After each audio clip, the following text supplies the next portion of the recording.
قرآن مجید میں اللہ کریم نے فرمایا یا ایھا آمنوا قوا انفسکم واہلیکم نارا، فرمایا اے ایمان والو خود بھی جہنم کی آگ سے بچو اور اپنے گھر والوں کو بھی دوزخ کی آگ سے بچاؤ۔ خود بھی بچو اور اپنے گھر والوں کو بھی، کس کو جی؟ جی ہماری ساری نصیحتیں باہر والوں کے لیے۔ باہر ہمیں بہت بڑا لیکچر بھی دینا پڑے تو چلتا ہے، بہت بڑی داستان سرائی بھی کرنی پڑے تو چلتی ہے۔ سٹیٹس اور معیار یہ ہے کہ سارا کچھ باہر والوں کے لیے، اور گھر کے وہ پھول جن کی آبیاری بھی ہم نے کرنی تھی، کوئی جڑی بوٹیاں اگ گئیں تو وہ کاٹنی بھی ہم نے خود تھی، دھوپ اور چھاؤں کا خیال بھی ہم نے رکھنا تھا، وہاں ہماری نظر نہیں ہوتی۔ پڑوسی کے بچے کیا کر رہے ہیں یہ سارا پتہ ہوتا ہے، اور میرے گھر میں کیا گل کھل رہے ہیں اس کی مجھے خبر نہیں ہوتی۔ حضرت عمر فاروق نے جب یہ آیت نازل ہوئی تو فوراً عرض کیا یا رسول اللہ صلی اللہ علیہ وسلم، اس کا کیا مطلب ہے کہ خود بھی دوزخ کی آگ سے بچو اور اپنے گھر والوں کو بھی بچاؤ؟ تو نبی کریم علیہ السلام نے فرمایا عمر اس کا مطلب یہ ہے کہ جن چیزوں کا اللہ رسول تمہیں حکم دیتے ہیں تم اپنے گھر والوں کو ان چیزوں کا حکم دو، اور جن چیزوں سے اللہ رسول تمہیں منع کرتے ہیں تم اپنے گھر والوں کو بھی ان چیزوں سے منع کرو۔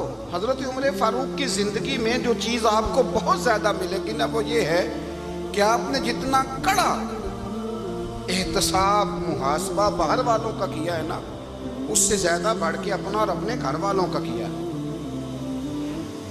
یہ بڑا عجیب معاملہ ہے کہ ہم جتنے لوگ ہیں ہمارا معیار یہ ہے کہ سامنے والا غلط ہے اور میں ٹھیک، یعنی دوسرے کا بچہ گلی میں نظر آ جائے تو اس کی غلطیاں نکلنی شروع ہو جائیں گی، اور میرا بچہ سارا شہر گھوم آئے ایک ٹائر پہ موٹر سائیکل پہ، تو ہم کہتے ہیں کہ ابھی بچہ ہے، انشاءاللہ سیانا ہو جائے گا۔ اگر ابا جی آج تک سیانے نہیں ہوئے کہ اس کو سمجھا لیں، تو پھر بیٹے کا سیانا ہونا تو ہو سکتا ہے کہ وہ 60-70 سال لگ ہی جائیں۔ گھر کے اندر جب تک توجہ نہیں ہوتی، اور سب سے پہلے جب تک اپنی ذات پر توجہ نہیں ہوتی، تو والد کا جب تک کردار بچے نہیں دیکھتے جب تک، اتنی دیر تک ان کا تبدیل ہونا ممکن نہیں ہوتا۔ حضرت عمر فاروق رضی اللہ تعالیٰ عنہ نا باہر والوں کا بھی بڑا سخت حساب کرتے تھے۔ بڑا ایک گورنر صاحب نے لباس بڑا شاندار پہننا شروع کر دیا تھا تو حضرت عمر نے اتروا کے نا تو انہیں ٹاٹ کا لباس پہنا کے تو اونٹ چرانے کی ڈیوٹی دے دی تھی۔ اتنا سخت احتساب کرتے۔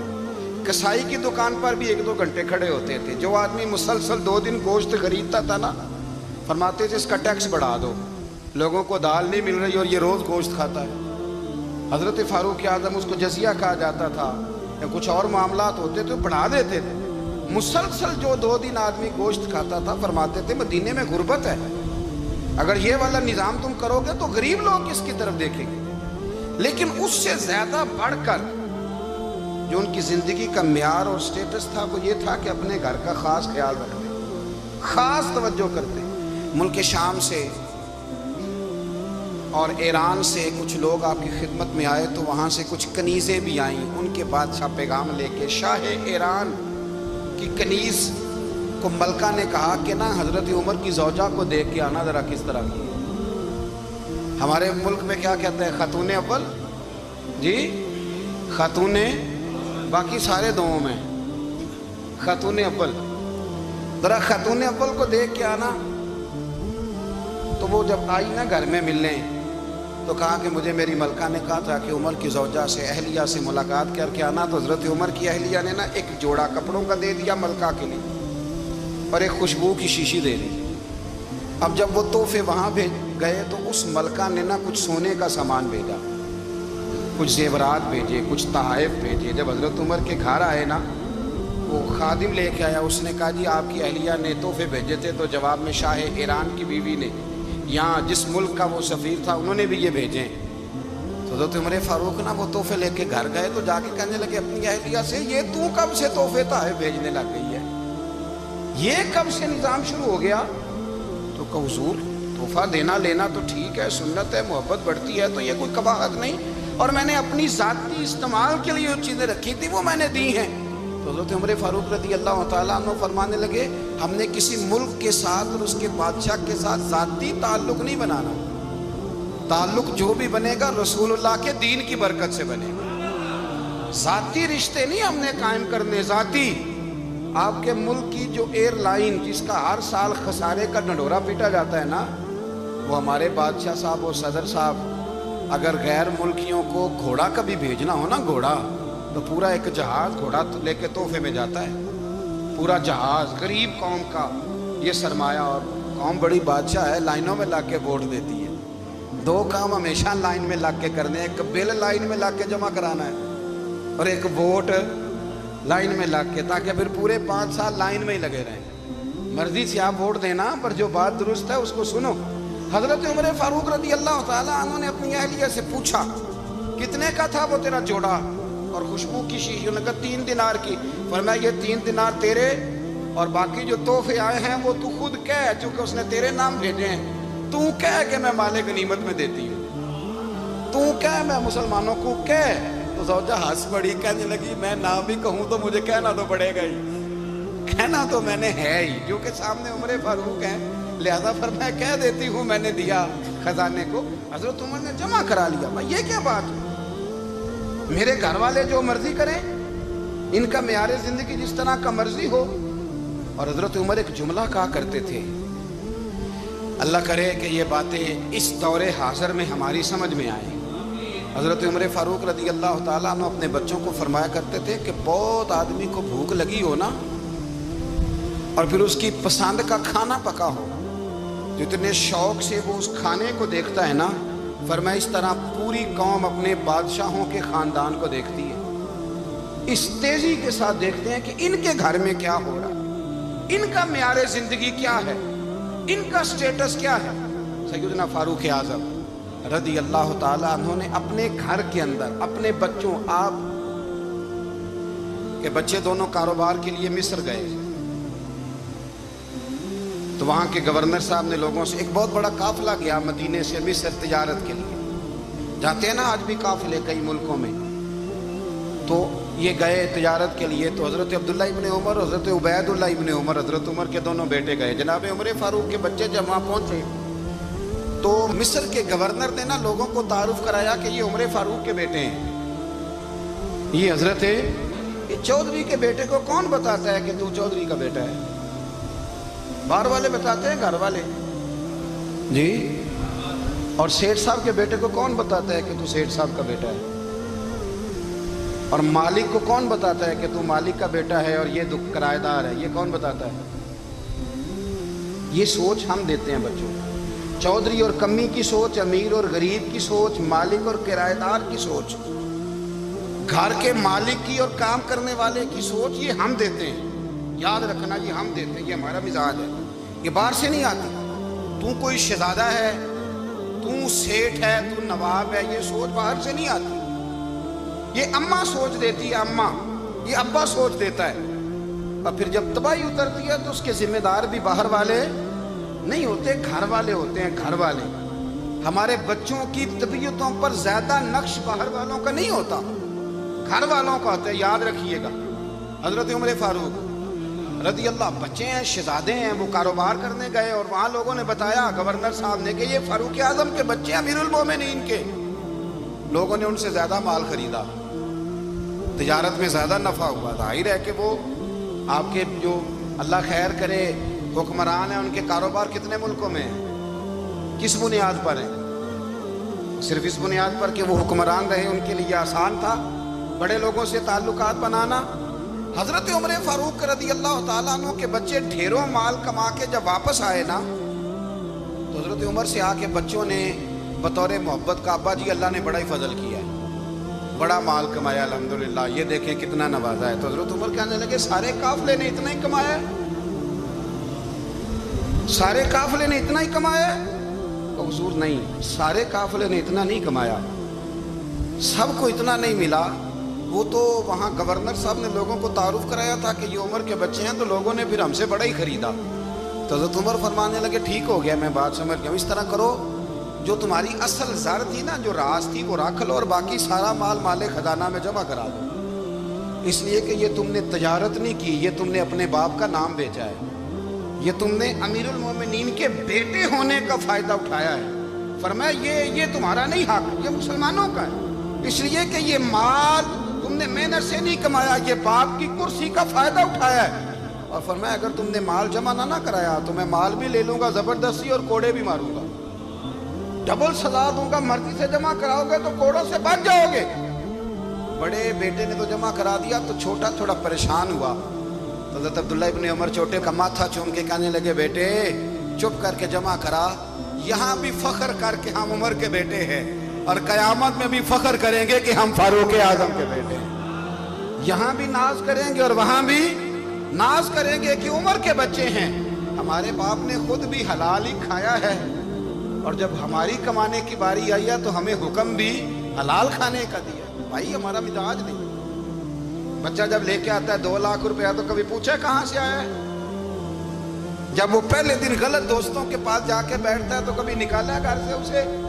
یہ بہت سارے خمیازے ہمیں اس لیے بھگتنے پڑتے ہیں کہ ہم ابتدا میں سوراخ بند نہیں کرتے، جب اس پہ شگاف پڑ جاتا ہے، سیلاب آتا ہے تو ہمیں ہوش آتی ہے۔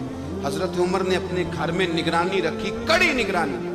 زیادہ نماز گھر میں پڑھتے تھے حضرت عمر، نفلی نمازیں زیادہ کیوں بلا؟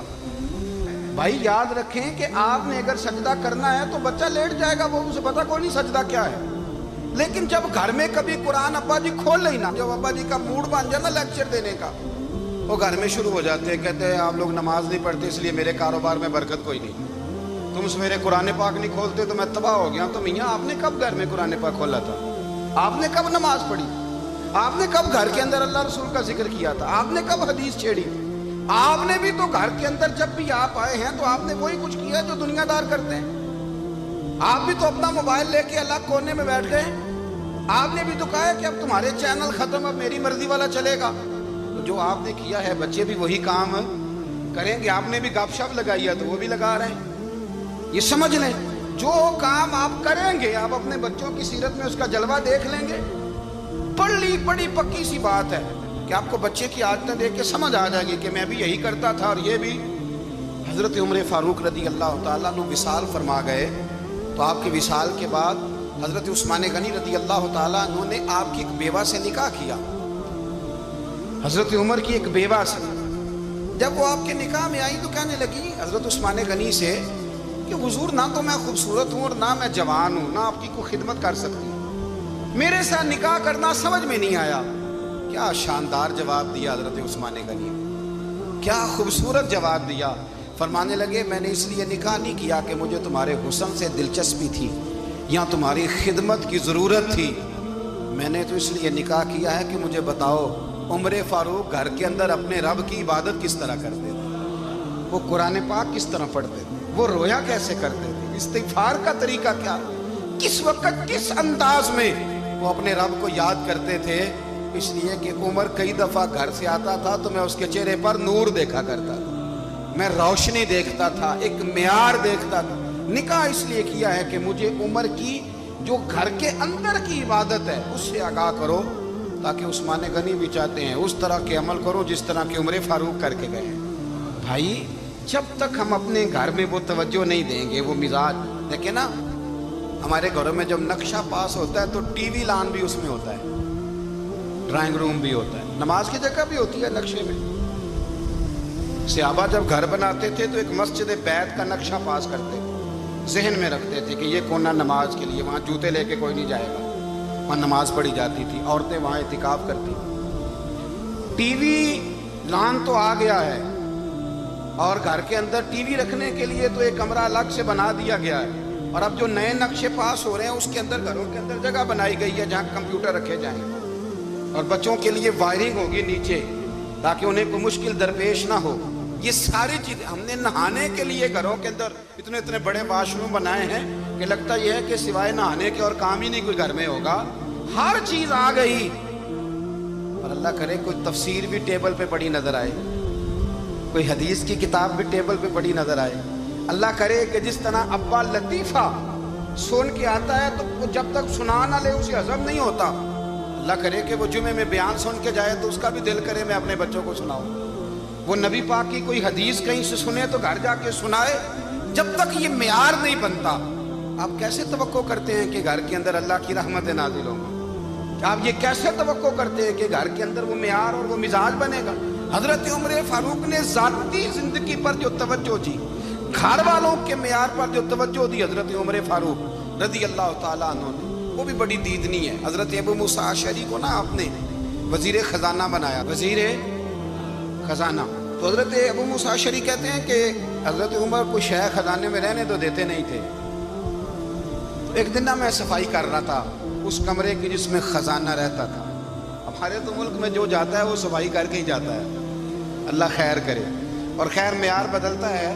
جو پچھلی حکومت ہوتی ہے وہ قرضہ اٹھاتی ہے، وہ باہر سے جاتی ہے تو قرضہ لے کے آتی ہے، اور جو نہیں آتی ہے وہ کہتی ہے ہمیں پیکج مل گیا ہے. وہ قرضہ نہیں اٹھاتے. ان کو کیا ملتا ہے؟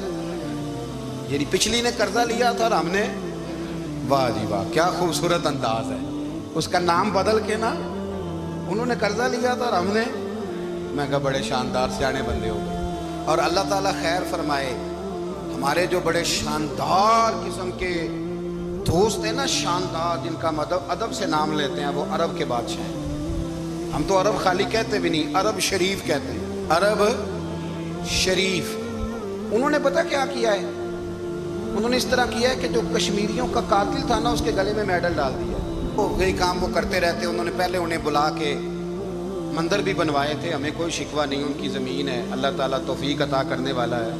پر خیال یہ تھا کہ چلو کشمیریوں کے زخموں پر نمک نہ چھڑکتے، 2 مہینے انتظار کر لیتے، کچھ حالات سنور جاتے، کچھ تھوڑا انتظار. ہیں ہمارے دوست، ہمارے وزیر اعظم صاحب جب جاتے ہیں تو وہ پھولوں کا ہار ڈالتے ہیں ہمارے دوست. لیکن انہیں وہ حدیث یاد نہیں کہ نبی پاک علیہ السلام نے فرمایا جب میرے مومن کو تکلیف ہوتی ہے تو مجھے بھی گنبد خضرا میں تکلیف ہوتی ہے. انہیں نہ کشمیریوں کا خون یاد نہیں آیا، انہیں برہان وانی کی کٹی ہوئی لاش یاد نہیں آئی، انہیں 30,000 بیوہ عورتیں 30,000 بیوہ عورتیں یاد نہیں آئی، 30,000 بیوہ عورتیں جن کے ساگ اجڑ گئے. اور انہیں 1.25 لاکھ یتیم بچہ یاد نہیں آیا جو یتیمی کی زندگی گزار رہا ہے. اور اس کے باوجود بہت بڑے ذمہ دار ہے وہ. مجھے پڑھ لینے دو آج احمد فراز کا شعر. وہ ہمارے مکتب کوئی ایسا نہیں کہ وہ مولوی تھا، وہ غیر جانبدار تھا، پر مجھے آج پڑھ لینے دو اس کا شعر. ایک کلیجے کا درد ہے، پڑھ لینے دو. اس نے کہا تھا کہ پڑھتا ہوں تو کہتی ہے یہ خالق کی کتاب ہے، مثل یہودی یہ سعودی بھی عذاب. اس قوم کے بارے میں کیا لکھوں فراز، کعبے کی کمائی سے جو پیتے ہیں شراب، کعبے کی کمائی سے جو پیتے ہیں شراب، اس قوم کے بارے میں کیا لکھوں فراز. کعبے کی کمائی سے جو پیتے ہیں شراب. میں خیال نہیں آیا تمہارا صرف دین یہ ہے کہ قبریں گرا دو، مزارات گرا دو، فقط یہ دین ہے؟ کوئی نبی پاک کے روزے کی طرف منہ کرے تو اسے مشرک کہو، یہ دین ہے؟ اس کا نام مذہب رکھا ہے تم نے. مذہب تو اس کا نام ہے کہ جو رسول اللہ کا نام لینے والا ہے وہ ہمارا یار ہے، اور جو نبی پاک کا نام لینے والا نہیں، ہمارا اس سے کوئی تعلق ہے. یہ دین ہے. حضرت عمر فاروق کی سیرت سنا رہا ہوں، حضرت عمر کی. حضرت ابو موسیٰ اشعری نے ایک عیسائی کو منشی رکھا تھا، اکاؤنٹ آفیسر حضرت ابو موسیٰ اشعری نے. تو حضرت عمر فاروق بول پڑے، کہنے لگے تمہیں مسلمان کوئی نہیں ملا تھا؟ کلمہ گو نہیں تمہیں نظر آئے؟ کشمیریوں کی لاشیں نظر نہیں آتی؟ ان کا خون بہ رہا ہے، تباہی اتر رہی ہے، اور تم قاتل کو گولڈ میڈل پہنا رہے ہو. اور یاد رکھنا جب مسلمانوں کی بچیاں روندی جاتی ہوں نا تو پھر اسلام امن کا درس نہیں دیتا، پھر اسلام جہاد کی بات کرتا ہے. پھر اسلام جہاد کی بات کرتا ہے، جہاد کی. وہ قوم غیرت مند نہیں ہوتی کہ جن کے گھروں میں آگ لگی ہو اور وہ غیروں کو ہار پہناتی پھرے. اللہ کا کچھ خوف کرو. زندگی مختصر ہے. دبئی میں کتنے رہے اور کتنے چلے گئے. خدا را کچھ خدا تم سے اچھے تو وہ نیو یارک کے رائٹر ہیں جو کم از کم اپنے کالموں میں کشمیر کی بات کرتے ہیں. تم سے اچھا برطانیہ کا وہ شخص ہے جو کم از کم BBC لندن پہ رپورٹ جاری کرتا ہے تو کہتا ہے کشمیر پہ ظلم ہو رہا ہے. تم سے تو وہ اچھے رہ گئے. تم نے بات کرنا تو دور کی بات، تم نے دشمنوں کے گلے میں ہار پہنانے شروع کر دیے. کل جب پوچھیں گے بلا کے تم کو اپنے سامنے، کیا جواب جرم دو گے تم خدا کے سامنے؟ بڑی تکلیف ہوئی، بڑی تکلیف ہوئی. وہ نا منصور حلاج کو پھانسی دی جا رہی تھی تو حضرت جنید بغدادی بھی آ کے دیکھنے لگے. تو منصور حلاج کہنے لگے بابا سارا زمانہ دیکھے پر تو نہ دیکھ. سارا زمانہ تماشا دیکھے انہیں تو پتا کوئی نہیں نا, تو نہ دیکھ. عرب شریف والو, ٹرمپ اسے انعام دیتا تو تکلیف کوئی نہیں تھی, ملکہ وکٹوریا اسے انعام دیتی تو تکلیف کوئی نہیں تھی, پر تم تو نہ ایسا کرتے. تم تو اپنے تھے, تم تو کلمہ گو تھے, تم تو یہ ظلم نہ کرتے, تم تو یہ حرکت نہ کرتے. میں کہتا ہوں ٹھہر ہی جاتے, جانا نہیں دنیا سے. اللہ کے حضور حاضر نہیں ہونا. جب رسول اللہ قبر میں آئیں گے تو کیا جواب دو گے؟ خدا را, حضور نے فرمایا تھا گناہ روک نہیں سکتے تو دل میں ہی برا جان لو. ذالک اضعف الایمان, یہ کمزور ایمان ہے, کم از کم اتنی حد تک تو آ جاؤ, دشمن سے گلے تو نہ ملو. خدا را سمجھے ہمارا پہلا تعارف یہ ہے کہ ہم رسول اللہ کے غلام ہیں. اقبال نے کہا تھا وطن کا بت نہ بنانا, وطن کو بت نہ بنانا. اقبال کہنے لگے ان تازہ خداؤں میں بڑا سب سے وطن ہے, جو پیرہن اس کا ہے وہ مذہب کا کفن ہے. اس لیے کہ بازو تیرا توحید کی قوت سے قوی ہے, اسلام تیرا دیس ہے. اسلام تیرا دیس ہے کیونکہ تو مصطفی ہے, تو نبی پاک والا ہے, مصطفیٰ والا. اسلام تیرا دیس ہے, تو مصطفی ہے. امریکہ میں جو مسلمان رہتا ہے ہمارا بھائی ہے, اور پاکستان میں جو مرزائی رہتا ہے اس سے ہمارا کوئی تعلق نہیں ہے. حضرت عثمان غنی نے اپنے چچا کے بیٹے سے کہا تھا کہ تو کلمہ نہیں پڑھتا تو تیرا میرا رشتہ کوئی نہیں. بلال حبش سے آیا ہے پر میرے نبی کا غلام ہے تو سگے بھائیوں سے بھی آگے. ہزاروں قومیں وجود میں آئیں دہر میں خوش کو تر کے رشتے سے, پر ہم نے بنیاد دوستی رکھی یاد خیر البشر کے رشتے سے. اپنی ملت پر قیاس اقوام مغرب سے نہ کر, خاص ہے ترکیب میں قوم رسول ہاشم. کچھ خیال کرے, پہلا تعارف دین ہے, اگر دین نہیں تو پھر کسی وطن کی کوئی ضرورت. اس لیے کہ پاکستان کا تصور اقبال نے پیش کیا نا, تو اقبال کہنے لگے ان تازہ خداؤں میں بڑا سب سے وطن ہے, جس کو تم بت بنا کے پوجتے ہو. ہمارا وطن تو ہمیں جان سے زیادہ پیارا ہے, پر پہلے پاکستان نہیں, پہلے اسلام. پہلے اسلام تیرا دیس ہے, تو مصطفی ہے. تو آمدان برسر مطلب حضرت عمر فاروق رضی اللہ تعالی عنہ. حضرت سیدنا ابو موسیٰ اشعری کہتے ہیں کہ میں نے نا صفائی کی, مال غنیمت کی میں نے صفائی کی, تو 1 دینار مجھے نا کہیں پڑا ہوا مل گیا.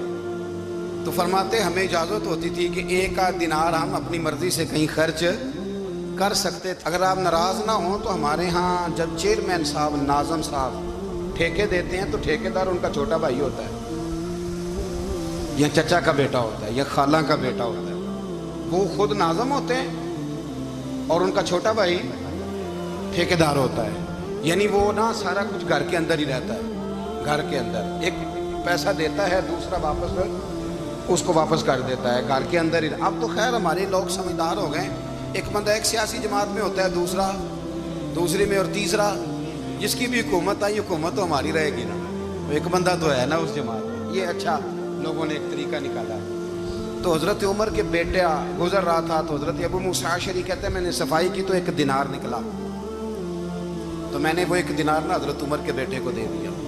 میں نے کہا لو بیٹا اپنے چچا کی طرف سے تحفہ. اور گھر جا کے انہوں نے حضرت عمر کو بتایا کہ چچا نے پیسے دیے ہیں, چھوٹے بچے تھے. حضرت عمر نے حضرت ابو موسیٰ اشعری کو بلا لیا اور بلا کے فرمانے لگے میں تو تمہیں اپنا دوست جانتا تھا, اور تو نے میری اولاد کو ہی دنیا دار بنانا شروع کر دیا. میرے بچوں کو ہی تم نے دنیا دار پیسوں پہ لگانا شروع کر دیا. میں تو تمہیں یار سمجھتا تھا. فرمایا تمہیں چاہیے تھا میرے بیٹے کو نصیحت کرتے کہ بیٹا پیسوں سے رب راضی نہیں ہوتا, اس کی رضا والے کام کیے جائیں تو رب راضی ہوتا ہے. اور فرمایا تمہیں کوئی اور گھر نہیں ملا تھا تباہ کرنے کے لیے, میرا ہی گھر ملا تھا. اٹھاؤ اپنا دینار اور خبردار آج کے بعد میرے بچوں کے ساتھ یہ والی نیکی نہ کرنا. اور ہمارا کیا سٹیٹس ہے, دوستی ہے اس سے جو تحفے زیادہ دے, جو بچوں کو خراب کرنے میں مدد زیادہ کرے, اس کے ساتھ یہ رہا. حضرت عمر نے گھر پہ اور سب سے بڑھ کر اپنی ذات پہ توجہ کی. حضرت ابو مالک رضی اللہ تعالیٰ عنہ کہتے ہیں میں عمر کے پیچھے پیچھے ایک باغ میں گیا, اکثر اس باغ میں جایا کرتے تھے.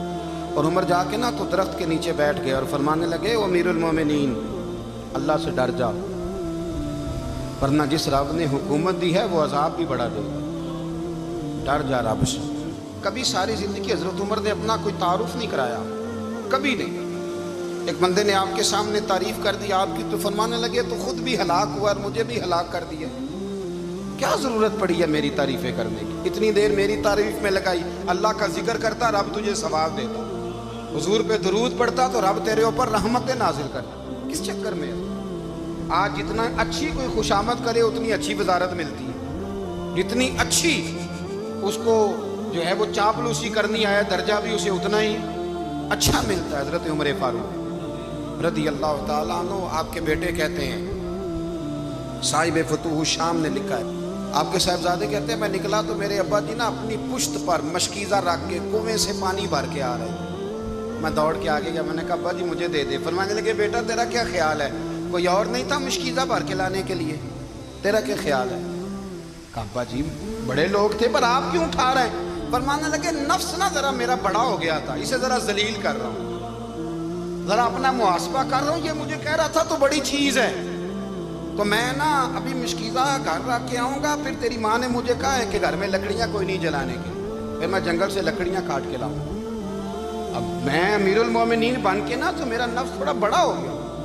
اب یقین کریں ہمارا آزما خراب ہو جاتا ہے جب تک ہمارا تعارف صحیح نہ ہو, ہمارا تعارف ٹھیک نہ ہو. میں یہ ہوتا ہوں, میں وہ ہوتا ہوں, چھوڑ مٹی دیں تے مٹی رہنا ہی, مٹی دیں تے مٹی دیں تے مٹی رہنا ہی. ایویں کادی بلے بلے اج مٹی دے اتے بندیا تے کل مٹی دے تھلے, مٹی دیں تے مٹی رہنا ہی. کادی بلے, مجھے پوچھ لو, مجھے جان لو, میرا نام لے لو, میں بھی آیا ہوں, میں بھی ہوتا ہوں, میرا بھی یہ تذکرہ ہے. میں بدکار پرانا خادم کسے در ملی نہ ڈھوئی, اے تے واصف یار نے نظر جو کی تھی تے واصف واصف ہی ہوئی. یہ تو بڑی بات کی بات ہے, تو بات کی بات ہے صاحب, ورنہ من نانم کے من نانم, جو ہم ہیں اس کا ہمیں پتا تو ہے نا بھائی. کبھی بھی یہ جو ذات کا چکر ہے نا, میں بھی ہوں مجھے بھی, او بھائی یاد رکھو میں کون ہوں. یہ جو نام نمود اور یہ خواہشیں اور یہ جو وقار, یہ تو کمزور لوگوں کا طریقہ ہے. جس کو اپنا تعارف کرانا پڑ گیا اس سے بھی زیادہ کمزور کوئی ہے. فوٹو میں دکھاتا پھرتا ہے فلانے کے ساتھ فوٹو فلانے, تو کمزور بندے یہ کام کرتے. حضرت عمر فاروق اللہ اکبر, حضرت عمر جیسا بندہ 24 لاکھ مربع میل کا حکمران, اور شاہ روم کو خط لکھ کے کہتا ہے میں منت نہیں کرتا میں حکم دیتا ہوں. نہ تگڑا بندہ. جنگ قادسیہ کے لیے حضرت سعد بن ابی وقاص کو بھیجا, فتوح الشام پڑھ کے دیکھیں. حضرت عمر بڑے پریشان ہیں, اتنے دن ہو گئے کوئی رپورٹ ہی نہیں آئی. اب تو موبائل ہے نا, ایک ایک منٹ کی رپورٹ لیں آپ, بلکہ آپ ایک منٹ کی فوٹو لیں آپ, رپورٹ تو دور رہ گئی.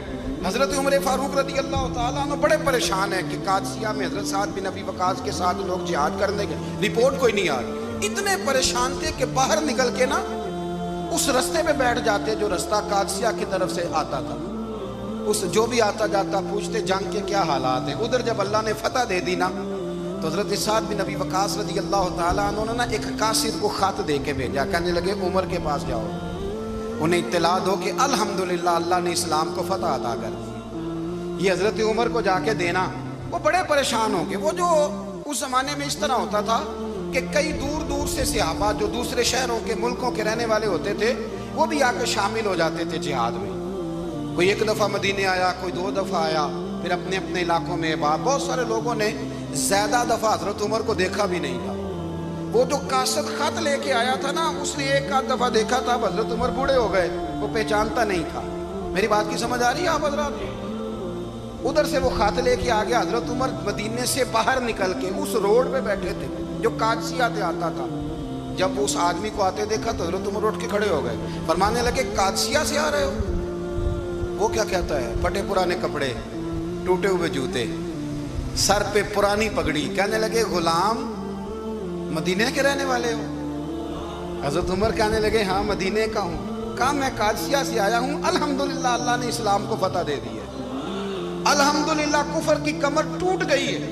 اس نے یہ بات کر کے تو گھوڑے کو ایڑی لگائی, گھوڑا دوڑنے لگا مدینے کے. حضرت عمر بھی ساتھ ساتھ دوڑ رہے ہیں. فرمانے لگے اچھا بتاؤ خالد بن ولید کا کیا حال ہے؟ تھوڑا آگے جا کے فرمانے لگے اسامہ بن زید کیسے ہے؟ وہ کہتے ہیں ٹھیک ہے. پھر اس نے اور گھوڑا, عمر ساتھ ساتھ دوڑ رہے ہیں, ساتھ ساتھ. 24 لاکھ مربع میل کا حکمران, ایک جوتا پیر سے نکل گیا، عمر دوڑ رہے ہیں، آگے جا کے پوچھتے ہیں سعد بن ابی وقاص کا کیا حال ہے؟ کہا حضور وہ بھی ٹھیک ہے۔ کتنے لوگ میرے شہید ہو گئے مسلمانوں میں سے؟ کہنے لگا صحیح گنتی کا نہیں پتا، یہ لفظ ادا ہوتے ہوتے مدینے کی سرحد آ گئی۔ لوگوں نے عمر کو گھوڑے کے ساتھ دوڑتے دیکھا تو کہا امیر المومنین کیوں دوڑ رہے ہیں؟ وہ غلام چھلانگ لگا کے نیچے آیا، قدموں میں بیٹھ گیا، کہنے لگا حضور آپ نے بتایا ہی نہیں آپ امیر المومنین ہیں۔ آپ فرمانے لگے کیا بتاتا؟ میں تو اونٹ چرانے والے کا پتر ہوں، کیا بتاتا؟ وہ عمر ہوں جس نے اپنے گناہوں کا حساب دینا ہے، کیا بتاتا؟ جو سعد بن ابی وقاص کو جہاد پہ بھیج کے خود بزدلوں کی طرح گھر میں بیٹھا ہے، کیا بتاتا؟ کوئی حیثیت نہیں، کوئی طور۔ تو نے اچھا کیا، تو مجاہد تھا، مجھے ساتھ ساتھ دوڑایا، تو نے اچھا کیا۔ جتنے لوگ تھے چیخیں مار کے رونے لگے۔ حضرت فاروق اعظم سے کہنے لگے عمر جب تک تیرے جلوے رہیں گے اللہ کامیابیاں ہی عطا فرمائے گا، جب تک تیرا رنگ رہے گا اللہ تعالیٰ نوازتا ہی رہے گا۔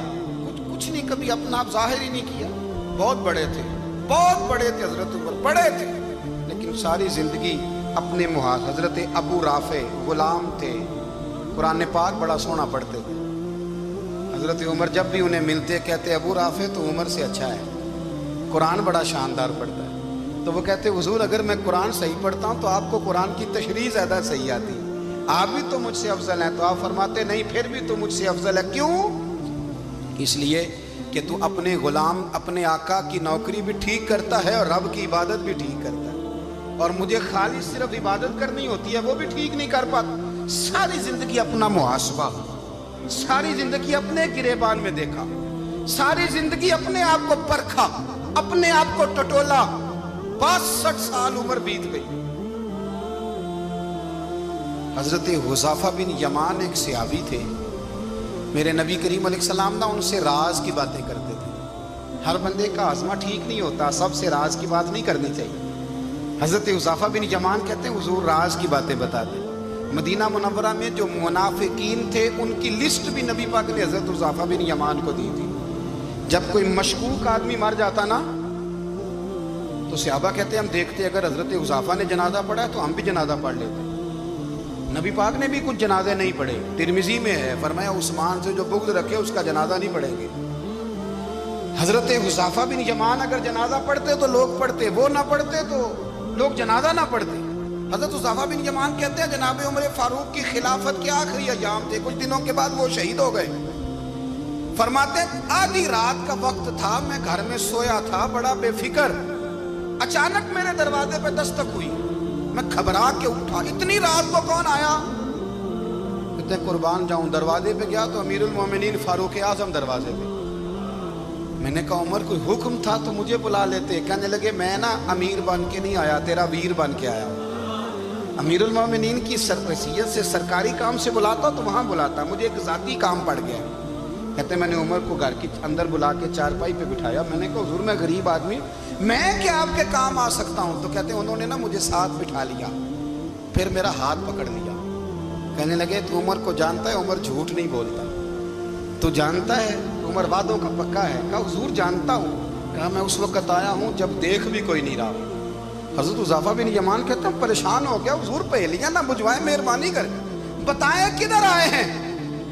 حضرت عمر فاروق فرمانے لگے 62 سال کا ہو گیا ہوں، 63 میں چل رہا ہے، داڑھی سفید ہو گئی ہے، پھل پک گیا، اٹھ فریدہ ستیا، داڑھی آ گئی پور، اگا نیڑے آ گئی، پچھا رہ گیا دور، اب نا اب قبر اشر کا معاملہ صاف نظر آنے لگا ہے۔ کہا حضور مجھ سے کیا چاہتے ہیں؟ حضرت عمر رو پڑے، کہنے لگے آج میں عشاء کے بعد نکلا ہوں تو نبی پاک کے صحابہ مجھے نیک کہہ رہے تھے، پھر میں نے بچوں کی ماں سے اور بچوں سے بھی پوچھا ہے، وہ بھی مجھ سے راضی ہیں، پر حذیفہ تیرے ساتھ نبی پاک راز کی باتیں کرتے تھے، سچ بتا کہیں عمر کا نام منافقوں میں شامل تو نہیں؟ سچ بتا ان منافقین میں تو شامل نہیں، کہیں اوپر سے تو نہیں سارا کچھ؟ حضرت حذیفہ بن یمان کہتے ہیں میں باپ کے مرنے پہ اتنا نہیں رویا جتنا عمر کے سوال پہ رویا۔ میں قدموں میں بیٹھ گیا، میں نے کہا نہیں عمر یہ تو میں نے نہیں سنا، لیکن یہ میں نے نبی پاک سے ضرور سنا ہے کہ میرے بعد اگر کوئی نبی ہوتا تو عمر ابن خطاب ہوتا، یہ میں نے اپنے کانوں سے سنا ہے کہ عمر جس گلی سے گزرے شیطان راستہ بدل جاتا ہے. یہ میں نے اپنے کانوں سے سنا ہے کہ 950 سال حضرت جبریل جناب عمر کی شان بیان کرے تو پھر بھی بیان نہیں ہو سکتا. یہ میں نے ضرور سنا. دیکھیں نا، شریعت دین، ہمارا دین درمیانہ دین ہے، وسطی امت ہے. ہمیں امت وسط بنایا گیا. مرید سے نذرانہ قبول کر لینا یہ سنت ہے، لیکن اس سے لالچ کرنا حرام ہے. اس سے کوئی چیز قبول کر لی یہ سنت ہے. سرکار بھی قبول کر لیتے تھے، لیکن لالچ کرنا.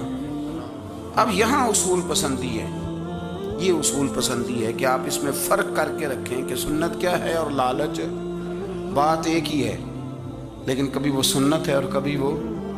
اب اس میں آپ نے اصول پہ قائم رہنا ہے، اصول پہ. میرے رسول کریم صلی اللہ علیہ وسلم پر اللہ کریم نے قرآن مجید نازل فرمایا تو سورہ صاد کے اندر ارشاد فرمایا وَلَا تَتَّبِعِ الْهَوَىٰ، خواہشوں کے پیچھے نہ چلنا. ذرا قرآن مجید کی ترتیب دیکھیے. خواہشات کے پیچھے فرمایا فَيُضِلَّكَ عَنْ سَبِيلِ اللَّهِ، ورنہ یہ تمہیں اللہ کے رستے سے بہکا دیں گی. بہک جاؤ گے، خواہشوں کے پیچھے چلو گے، یہ تمہیں اللہ کے رستے سے تم بہک جاؤ گے. اگر تم اندر کی بات مانو گے، زبان کے چسکے کی بات مانو گے، بہت اعلیٰ کھانے کی بات مانو گے، پینے کی بات مانو گے، تو اللہ کے رستے سے بہک جاؤ گے. فرمایا ان الذین یضلون عن سبیل اللہ، بے شک وہ لوگ جو اللہ کے رستے سے بہک گئے. پہلے فرمایا بہکاتا کون ہے؟ نفس، تمہاری خواہشات تمہیں بہکاتی ہیں. اور فرمایا بے شک پھر جو لوگ بہک گئے لہم عذاب شدید بما نسوا یوم الحساب، فرمایا پھر ان کے لیے شدید عذاب ہے اس لیے کہ انہوں نے آخرت کے دن کو بھلا دیا ہے. اب اس آیت کا مفہوم ذرا سمجھیے. فرمایا خواہشوں کے پیچھے نہ چلنا تمہیں اللہ کے رستے سے بہکا دیں گی. اور فرمایا بے شک ان کے لیے سخت عذاب ہے جو اللہ کے رستے سے بہک گئے. اور کیوں سخت عذاب ہے؟ اس لیے کہ انہوں نے آخرت کے دن کو بھلا دیا. تو آخرت کا دن بھلا دیا، پیچھے کا خواہشوں کے پیچھے نہ چلنا تمہیں اللہ کا رستہ بھلا دیں گی. مفہوم آیت یہ ہوا، قرآن نے ہمیں ارشاد یہ فرمایا کہ خواہشات نفس کے پیچھے چلو گے آخرت کو بھول جاؤ. تمہارے ذہن میں یہ بات نہیں رہے گی کہ میں نے مرنا بھی ہے. پھر لوگ معاذ اللہ ثم معاذ اللہ یہ کہیں گے کہ بھائی یہاں جینے دو نا، پھر آگے جائیں گے تو دیکھی جائے گی. لوگ بھول گئے مرنے کو. ہماری ساری جدوجہد زندہ رہنے کے لیے ہے، ساری 60-70 سال کے لیے سارا کچھ ہے. آپ دیکھ لیں، ٹٹول لیں کسی بندے کو، صرف جتنی محنت کر رہا ہے وہ جینے کے لیے کر رہا ہے. رب قریب کے بندے جتنی محنت کرتے تھے مرنے کے لیے کرتے تھے. وہ مرنے کے لیے کوشش کرتے تھے کہ مر جانا، اس کے لیے جدوجہد. ہم جتنی جدوجہد کر رہے ہیں ساری جینے کے لیے، جینے کے لیے. میرے رسول کریم صلی اللہ تعالیٰ علیہ وسلم ایک فرمان ہے مسند امام احمد بن حنبل میں، اور بڑا نرالا، بڑا انوکھا اور بڑا معنی خیز ہے. حضور سید عالم صلی اللہ تعالیٰ علیہ وسلم نے فرمایا بڑا بیوقوف ہے وہ شخص. ذرا ترتیب دیکھیے، حضور کی زبان سے نکلے ہوئے حکمت کے موتی. مسند امام احمد بن حنبل فرمایا وہ بڑا بیوقوف بندہ ہے جو چلتا اپنی خواہشات نفس کے پیچھے اور امید یہ رکھتا ہے کہ رب مجھے آخرت میں انعام عطا کرے گا. چلتا کس کے پیچھے؟ خواہش کے پیچھے. اور کہتا یہ ہے کہ اللہ مجھے قیامت میں انعام دے گا. تو انعام تو اسے دیا جاتا ہے نا جو محنت کرتا ہے. دیکھیں نا، جس کا منہ پنڈی کی طرف ہے تو پنڈی وہ پہنچے گا کہ وہ جس کا منہ پنڈی کی طرف ہے وہ لاہور پہنچ جائے گا. منہ پنڈی کی طرف کرنا اور خواہش لاہور کی رکھنا، منہ کر لینا لاہور کی طرف اور خواہش پنڈی کے رکھنا، تو میاں یہ تو نہیں نہ ہوگا. پیچھے جو تلے خواہشات نفسانیہ کے ہمارے ہاں نا بہت بڑا رٹا ہے. آپ یقین کریں، میں اکثر کہتا ہوں، میں یہ کہا کرتا ہوں کہ ہمیں نا اپنی مرضی کا سارا کچھ چاہیے. اپنی مرضی کا سارا کچھ. ابا جی بھی اپنی مرضی کے، بچے بھی، استاد بھی، پیر صاحب بھی یعنی میری مرضی کے ہونے چاہیے. بھائی وہ پیر صاحب ہے یا تو تم اس طرح کرنا کہ تو خود پیر بن جا. وہ بھی میری مرضی کا، ہر شے میری مرضی کی. بلکہ قرآن مجید کے 13ویں پارے میں تو رب فرماتا ہے لوگوں نے نفس کی خواہش کو خدا بنا لیا. نفس کی خواہش کو خدا بنا لیا، اس کے پیچھے بھاگتے ہیں. اپنی خواہشات تھوڑی تھوڑی کم کریں، زندگی میں تھوڑی کم کریں. پرانے کپڑوں پہ بھی ایک سیزن نکال کے دیکھیں. ایک وقت کا کھانا جو اپنا آپ کا من بڑا چاہ رہا ہے نا، تو ایک وقت کا کھانا صرف اللہ کی رضا کے لیے کسی غریب کو دے کے دیکھیں. میں ایسے سینکڑوں اور ہزاروں لوگوں کو جانتا ہوں جن سے میں پوچھوں نا گھی کس بھاؤ ہے تو انہیں کوئی نہیں پتا. میں نے 2-4 نہیں کہے، میں نے سینکڑوں اور ہزاروں کہے ہیں. میں جانتا ہوں ان کو نہیں پتا چنے کی دال کا ریٹ کیا ہے، نہیں پتا. اور میں ایسے بھی سینکڑوں اور لاکھوں کو جانتا ہوں کہ جس کی بیوی رات کو خامند کو کہتی ہے کہ جو سویرے گھی لائے تھے وہ ختم ہو گیا، سویرے بچوں نے اسکول جانا ہے تو پراٹھے پکانے کے لیے گھی کوئی نہیں. تو درمیان والا بیٹا تو خشک روٹی بھی نہیں کھاتا. دیکھو نا، ہم سیاست کی بات کر رہے ہیں، فلانے کا فیصلہ ٹھیک ہے کہ نہیں، اور ایک ہمارے محلے میں وہ گھر بھی ہے جو سویرے یہ ڈسکس کر رہے ہیں کہ بچوں کے لیے گھی نہیں ہے، انہوں نے اسکول. یہ سارے تبصرے، یہ ساری باتیں، یہ لمبے چوڑے، یہ تو پیٹ بھر کے روٹی کھانے کے مسئلے ہیں. اگر بھوک شدید لگی ہو تو پھر بات یاد نہیں رہتی. نفسیانی خواہشات کا حال یہ ہے کہ جو نیا موبائل کا نیا ماڈل آتا ہے وہ مارکیٹ میں شارٹ ہو جاتا ہے. ہیں ہم غریب لوگ.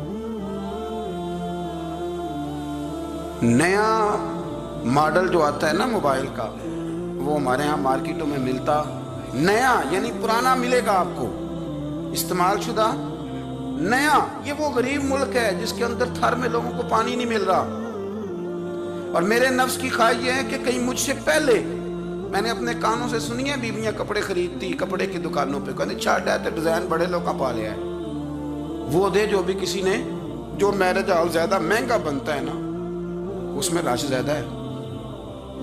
سستے میرج ہالوں کے اندر رش، جائیں جا کے تجزیہ کر لیں. میں آپ کو نتیجہ نکال کے دے رہا ہوں. وہ بھائی کدھر ہے وہ غریبی، کدھر ہیں وہ غریب لوگ؟ وہ تو پتہ نہیں بیچارے کہاں سو گئے، کونوں میں لگ گئے، وہ تو سانس بھی نہیں لیتے. ہماری خواہشات نفسانیاں اتنی بڑھ گئی ہیں یہ دنیا کے اندر جو گناہ ہو رہے ہیں یہ روزی روٹی کے لیے نہیں ہو رہے. روزی روٹی تو اللہ دیتا ہے. جو لوگ جسم فروشی کر رہے ہیں، یہ جو لوگ لوگوں کی تجارت کر رہے ہیں، دھندے ہو رہے ہیں، تو روزی روٹی کے لیے نہیں، نفسانی خواہشات کے لیے. یہ کاروں اور بنگلوں کے لیے سارا کچھ ہو رہا ہے، یہ جائیدادوں کے لیے ہو رہا ہے، یہ نیا پیٹرول پمپ لگانے کے لیے کوشش ہو رہی ہے. یہ ساری جدوجہد، مطلب آپ دیکھیں نا، ہمارے ہاں ایک گھر ہوتا ہے، گھر کے بعد ایک لان ہوتا ہے، اس سے صبر نہیں آتا، تو اس کے بعد پھر فارم ہاؤس ہوتا ہے، ڈیرا ہوتا ہے، اس کی الگ ہمیں ضرورت ہے. نہ اتنے پیر نہ دنیا کے اندر آپ پسارے کہ دنیا سے جانے لگے تو یارو کٹھے ہی نہ کر پائیں. نہ اتنے نہ. اپنی زندگی مختصر، محدود، تھوڑی خواہشات، گنے ہوئے پیسے، نپے تلے کام. میں آپ کو صحیح بتاتا ہوں، جیسے جیسے انسان بڑا ہوتا جاتا ہے وہ الجھتا جاتا ہے، اس کے مسائل بڑھتے جاتے ہیں. آپ دیکھ لیں ہمارے ہاں لوگوں کی آمدن تھوڑی نہیں، خرچے زیادہ ہیں. مسائل اخراجات کے آمدن کے تھوڑے ہیں. میرے رسول کریم صلی اللہ تعالی وسلم کے قربان جاؤں، مدینے والے حبیب نے کمال کر کے ہمیں دکھایا. حضور سید عالم علیہ السلام نے فرمایا میں تو بھوک لگنے پہ روٹی کھاتا ہوں، میں تو بھوک پوری لگ جائے تو کھاتا ہوں. اور فرمایا پوری بھوک مٹتی نہیں تو میں ہاتھ کھینچ بھی لیتا ہوں، میں شکم سیری نہیں کرتا. ہم تو ٹائم دے کے روٹی کھاتے ہیں. یہ نہیں کہتے بھوک لگی، کہتے 7 بج گئے، ناشتے کا ٹائم ہو گیا، اب 2 بج گئے، اب دوپہر کے کھانے کا یعنی ٹائم ہو جاتا ہے، بھوک لگے نہ لگے. اب مغرب ہو گئی تو شام کے کھانے کا. اپنی خواہشات کو سمیٹو ورنہ یہ غلام بنا لے گی. میں آپ کو صحیح بتاتا ہوں، بچپن میں، جوانی میں جن لوگوں نے خواہشوں کو نہیں نہ سمیٹا، میں کچھ ایسے لوگوں کو جانتا ہوں بڑھاپا آ گیا ہے. اب وہ چاہتے ہیں کہ ہم وہ غلطی چھوڑ دیں، پر وہ رچ بس گئی ہے. ان کے بچے انہیں کہتے ہیں ابا بس کر، لوگ شکایتیں کرتے ہیں. لیکن چونکہ جوانی میں کنٹرول نہیں کیا تو بڑھاپے میں کیسے ہوگا؟ ہماری خواہشات ہمارے لیے مصیبت بن گئی ہیں. ہم کچھ ایسی بری عادتیں تھیں جن کے پیچھے لگ گئے تو تباہ ہو گئے. واپس آئیں. میرے رسول کریم سید عالم صلی اللہ علیہ وسلم کے غلاموں نے نا اپنی زندگی کو محدود کر کے رکھا. محدود. حضرت سلمان فارسی رضی اللہ تعالیٰ عنہ حضرت عمر سے ملنے آئے. جناب عمر کہنے لگے یار بڑا کام کا بندہ ملنے آیا ہے, کوئی مطلب کی بات ملے گی. جی کہنے والے بھی بڑے ہوتے ہیں نا, تو ان کا ویسے بھی حق نہیں بنتا کہ وہ جا کے بتائیں. کچھ ہوتے ہیں جو دوست ہوتے ہیں, جو بڑے ہوتے ہیں, وہ کئی دفعہ کچھ باتیں بتاتے ہیں, اصلاح کرتے ہیں, اس میں مزہ آتا ہے. حضرت عمر فاروق نے حضرت سلمان فارسی رضی اللہ تعالیٰ عنہ سے کہا یار بڑے دنوں کے بعد آئے ہو تو یہ تو بتاؤ میرے اندر کوئی غلطی تو نہیں؟ میں حکومت کر رہا ہوں, لوگ سارے عدل انصاف کی باتیں بتا رہے ہیں, میرے تقوی کی باتیں سنا رہے ہیں, کوئی غلطی؟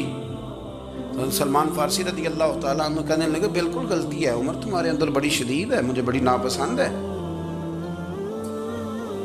اور شدید قسم کی غلطی ہے, نہیں ہونی چاہیے تھی. حضرت عمر فرمانے لگے بولو. عرض کی مدی کیا پورے 22 لاکھ مربع میل میں سب جگہ غربت ختم ہو گئی ہے؟ حضرت عمر کہنے لگے نہیں. تو فرمانے لگے مجھے پتہ چلا ہے کہ جب تمہارے پاس دوپہر کا کھانا آتا ہے تو سالن کے ساتھ چٹنی بھی آتی ہے. یہ غلطی نہیں؟ تمہاری حکومت میں 22 لاکھ مربع میل 24 لاکھ مربع میل سارے بندے پیٹ بھر کے روٹی کھانے لگے. عرض کی نہیں. تو فرمانے لگے حضرت سلمان فارسی عمر پھر تو 2 سالن کھاتا ہے ایک وقت میں, اللہ سے ڈر نہیں آتا؟ تو جناب عمر فاروق رو پڑے. یہ بالکل جائز تھا. اس بات سے اگر کوئی منع کرتا ہے تو جائز نہیں دین میں, یہ بھی میں آپ کو بتا دوں. آپ کے پاس جائز پہلے 6 سالن کا ہے, میں کون منع کرنے والا, پر وہ عمر تھے نا, عمر کا منصب اور ہے. حضرت سلمان فارسی نے جب کہا تو عمر رو پڑے, کہنے لگے تو میرا سنگی ہے, میرے لیے دعا کر, میں اللہ کی بارگاہ میں توبہ کرتا ہوں, آج کے بعد یہ غلطی نہیں دہراؤں گا. اپنی خواہشات کو اتنا پھر, اصول پسندی کا نام نہیں, دور دور تک نام نہیں اصول پسندی کا. حضرت سیدنا بہلول دانا, بندہ سادہ تھا تو نام اس کا دانا تھا. آپ بیٹھے تھے تو ہارون رشید کا لشکر آنے لگا تو وہ ایک بندہ دوڑا آیا, کہنے لگا بابا رستے سے اٹھ جا, ہارون رشید آ رہا ہے. تو آپ فرمانے لگے تو غلام ہے نا, تو نے ڈیوٹی کر دی ہے نا, اطلاع دے دیا, میری مرضی اٹھوں چاہے نہ اٹھوں, تیری ڈیوٹی پوری ہوگی, تو جا, تیرا کام ہو گیا. کہنے لگا بادشاہ میں اس کا غلام ہوں, تو ناراض ہوگا, تو اٹھ جا. تو بادشاہ کہنے لگا تو اس کا غلام ہے تو وہ میرے غلام کا غلام ہے, اور اگر تجھے زیادہ دقت ہو تو اسے جا کے بتا دینا, بے شک میں کو ڈرتا نہیں اس سے. ہارون رشید کو جا کے بتایا کہ وہ سادہ سا بابا ہے, تو وہ کہتا ہے کہ ہارون رشید میرے غلام کا غلام ہے. تو ہارون رشید بھی ناراض ہوا, کہنے لگا پتہ کر لیتے. جا کے پوچھا یہ تم نے کیا کہا, غلام کے غلام؟ تو آپ فرمانے لگے بادشاہ سچ بتا, تو اپنے نفس کا غلام نہیں تو نفسانی خواہشات کا بتا, تو غلام نہیں. تو دوسرے بادشاہ کا جس طرح کا تخت اور تاج دیکھتا ہے اس طرح کا بنوا کے رکھ نہیں لیتا, تو غلام ہے کہ نہیں نفس کا؟ بادشاہ چپ کر گیا. فرمانے لگے تو نفس کا غلام ہے اور نفس میرا غلام ہے, اور میری مرضی پہ چلتا ہے. تو اب بول تو غلام کا غلام ہے کہ نہیں؟